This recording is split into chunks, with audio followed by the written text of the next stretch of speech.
Hey everybody, it's David Matsumoto from Humintell. Today, I'm really excited to let you know about our Humintell Emotion Primer, a pocketbook guide to the basics of emotion.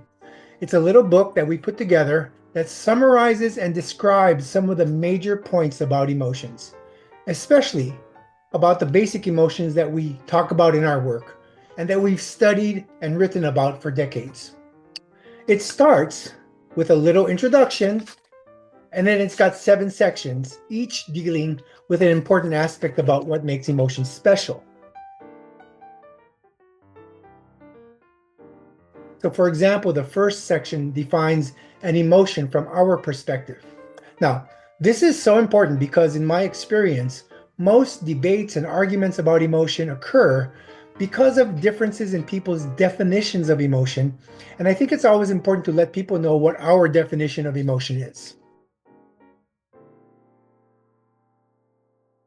The second section describes the various types of emotions that exist and focuses on basic emotions because research over the past half century plus has shown that basic emotions have features that other emotions don't have. Now, humans have a lot of different emotions, and some people have suggested that we don't believe that other emotions are emotions. Of course we do. It's just that basic emotions are a special class or category of emotion. The third section talks about those features of basic emotions that distinguish them from other types of emotion. Now remember, these features have been demonstrated in decades of research. The fourth section talks about the differences between emotions and feelings. Now this is important because many people confuse them and use those terms interchangeably in our everyday lives. The fifth section is on our affective world and distinguishes emotions that are from other phenomena that are emotional, like moods, personalities, and psychopathologies.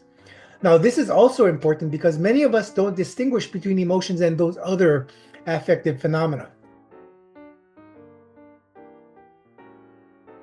The sixth section lists the elicitors and functions of each of the 7 basic emotions. Now, this section is really important to understand the differences among them and to gain an appreciation of why emotions were important in the history of humans and in our everyday lives today.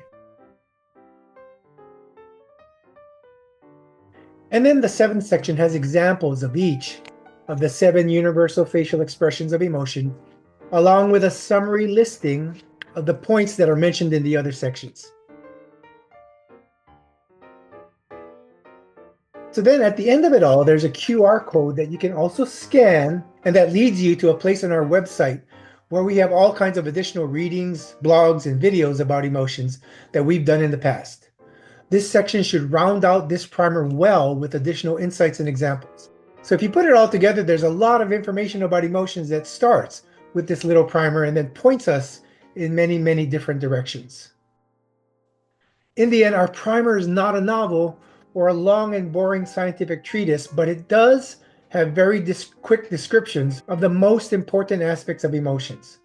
And this is exactly the same kind of information that anyone who wants to improve their knowledge and understanding of emotion should access. I really hope you enjoy it and look forward to you reaching out and getting a Humintell Emotion Primer for yourself. Until next time, take care. Bye-bye.